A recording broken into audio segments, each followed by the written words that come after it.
Hi everyone, I'm back. So I have just previously discussed a very lengthy topic about how to becoming an RN here in Australia. Also briefly discuss about their roles and responsibilities and how their career progress. If you're interested to know anything about it, just look into or browse into all my videos.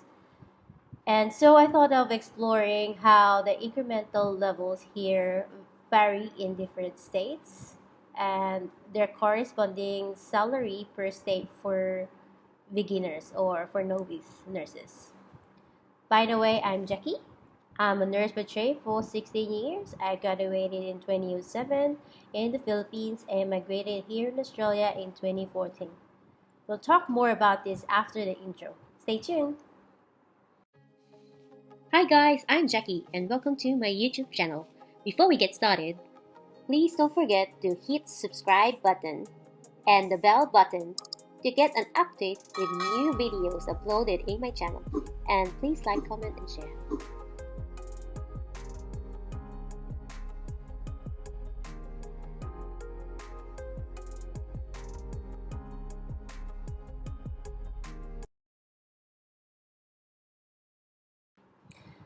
Hi everyone, welcome back. So you might be curious about how I became a registered nurse here in Australia.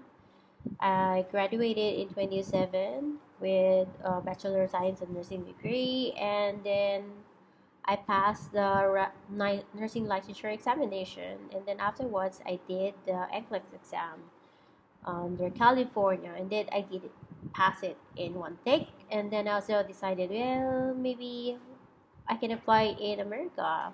The problem is that during that time there was a retrogression or what you call recession as well. So the employer doesn't hire anyone from overseas, so they just give this job to their people. And so I decided maybe I could apply in Middle East, but there was a problem in my medical, which is not a problem here in Australia, so it's like negative or something. Um, Anyways, I've looked into other opportunities. At the time, they're still not, nurses are not going to other places aside from USA or Middle East. And then I stumbled into Australia or New Zealand and talked to a nurse that has been here, and hence I stumbled onto initial registration overseas nurse or the IRM program. So this one is a 12 to 13 weeks program, which is consists of a few weeks of theory and a few weeks of clinical placement, which cost me around $16,000, which is, by the way, a lot of money. And it's only a 3 months program, and like, oh, I was quite hesitant as well because if I'm going in Australia and paying for that much money, which at the time I don't have, and there's no reassurance that I can get a job, then that's a risk, and that's the risk that I took. So back in 2014, the visa application was still paper based. I enrolled with a certain school. I did the research on my own. My first intake, which was in Perth, was cancelled due to the less enrollments. They moved me in Melbourne, so as a part of their grievances, the school shouldered my accommodation for 3 months. So they're really, really nice. Since I came here in Australia on a visitor visa, I have no work rights. But studying 5 days a week, it's quite hard to do that. Like use on study with this full on course and working at the same time is for me is quite impossible. At the time, I only brought $1,200 with me and a credit card, so I survived. If the eligibility in here to take the IR program is that you need to have a 7 overall scores, and each band you need to also have these 7 scores. And I said a while ago, you need to be a BSN graduate, must be a registered nurse, and must have nursing experience. So I think this iron program is already obsolete and it has been replaced by the OBA pathway. The last intake of iron, if I'm not mistaken, was 2019 or 2020. And if you're curious about the OPA pathway, I also discussed this in my previous nursing video. So just look onto that if you're interested. So here, this is my timeline, guys. So in June 2012, I passed the IELTS. That was actually my third take because whenever I take the examination, the first one I would pass the whole set, but the writing part would be 6.5. And then the second take, I retook it again. I passed everything, but the speaking is 6.5, which is quite harsh because I've been reviewing a lot. And on my third day, surprisingly, I was like not even having about much sleep at all. I took the examination with the thought of like, maybe if I fail the examination, then probably this is not for me because it's a lot of money and effort to do it. But I did pass the examination, and on my previous slide, you can just go back to it. I have a really high score in listening, which I think I perfected it. But just these listening and speaking, which is a part of my weakness, like the writing and the speaking part, it's a 7. So I was like, I'm so happy with that. So I was like thinking I have to push it, this is for me. So in November 2013, it took me a while to get all these documents and fun as well because it's really hard to move forward and you don't have money to, I don't have money to support myself for this iron program, which I just said is $16,000. That's a lot of money. And so I applied the tourist visa in November 2013, and I got an approval on January 2014. And then after 2 months, I flew to Australia and did take the iron program, which is about 3 months course, and I finished it. In July, I came back to the Philippines for just maybe 2 weeks, and I came back again in Australia. And then for the reason that I need to be there to get registered at the moment, at the time it's allowed as well because I have a tourist visa, which is good because it's a 3 monthly visit, and it's effective, or its expiration is for 1 year, so I can have a multiple entry as well.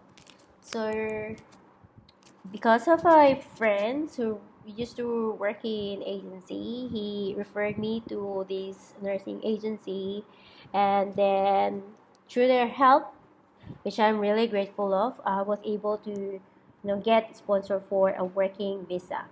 So they applied for my working visa on August 2014, and then on September 2014, which is really quick, I had a job. Mind you guys, it's really hard to transition your practice from the Philippines to Australia because there are so many differences. And I thought like your program is not that, like, not enough to expose me to the practice here in Australia. Is quite different because everything in here is like double check for the IV drugs and for like S4 and S8 drugs. If you are also interested to learn about this, then might actually look onto my other video. So I'm an oncology nurse by trade as well. In a clinical trials unit, I briefly discussed there what are the responsibilities of a registered nurse, and if you want to be an oncology nurse, just hit me up and I'll give you an advice. All right, so looking back again, in September 2014, I started working with this agency, and they've been generous with giving me shifts like left and right. Like once they send you to a hospital, if you really work hard, they would give you lots of shifts.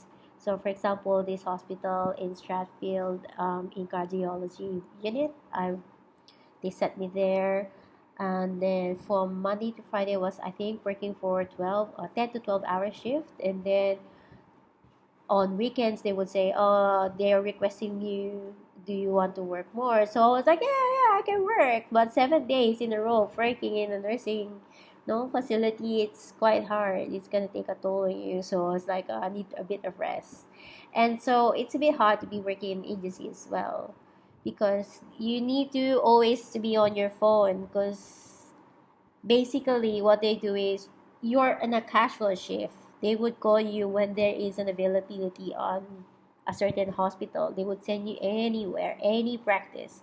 So if your experience is in medical or surgical or theater or something, and then they send you straight away to ICU or emergency department, then that's gonna scare you a bit, because it's not something that is in your comfort zone.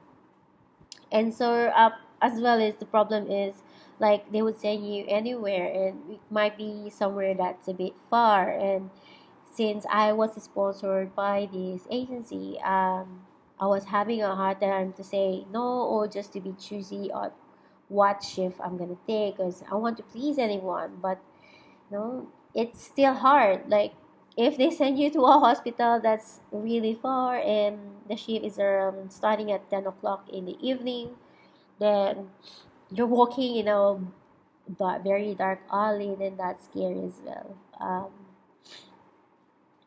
Also, if your shift is starting at 1:30 p.m. and then you're ending at around 10 p.m. and walking in a dark alley, then you're scared for your life. So hence I asked again this friend of mine, which is they are really generous. They are really generous couple, their family, to help me how to do a DIY or do it yourself permanent residency application.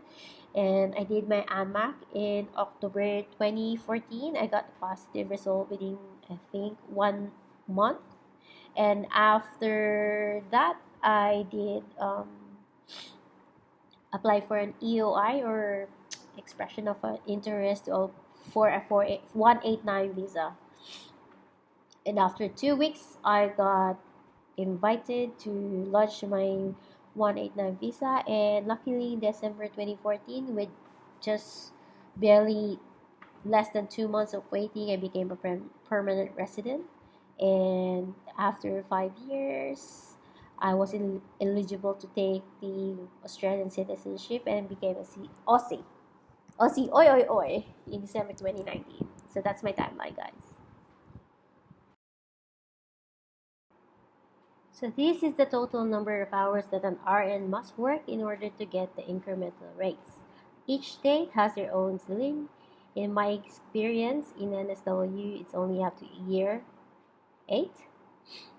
I'm not there anymore. I'm here already in Northern Territory, and their RNs are up to year 7, and they are under N2 level. So if work, you're planning to work here in Darwin or Northern Territory, I might as well in the future discuss this topic, because when I came here in Northern Territory, I was like, keep on searching, what am I gonna be like? What level would be I with? If, like, for example, if I'm going to apply for a job, then what level should I be? If I want to get promoted instantly, then what position should I aim for? Alright, so tips for me, guys: if you want to skip the normal increments of hours, aside from this promotion, take an overtime, part-time, or casual work elsewhere. Why? Because you can get that hours included in your working experience. Hence, you are jumping the queue. Although it can be tiring, because of course you get to work a lot of hours. Like, instead of just working for 70 or 80 hours per quarter, you'll be working probably 100 hours. But I think it's worth it. You're still young, and you probably have that lots of stamina to do this trick, and then why not take the advantage of being young, having less commitment, or also when you get to the point, it might be a slow progress to advance your career. So if you want to earn more money as well, might as well do that. Alrighty, this is the exciting part. So in Australia, there are 7 states, and each state gives different award pay rates. As per the chart, you can see the highest pay can be found in Queensland, followed by Western Australia, then ACT. Well, surprisingly, Victoria, New South Wales, and Tasmania were paying the new grads or the new graduate, the novices, at the third bottom. So for me, I just moved from New South Wales to the Northern Territory, and I could pretty much say that there are more benefits in here, especially with sick leaves and annual leaves, which I will discuss as well on the next video. So stay tuned. So again, thank you guys for watching my video, and looking forward to see you next time.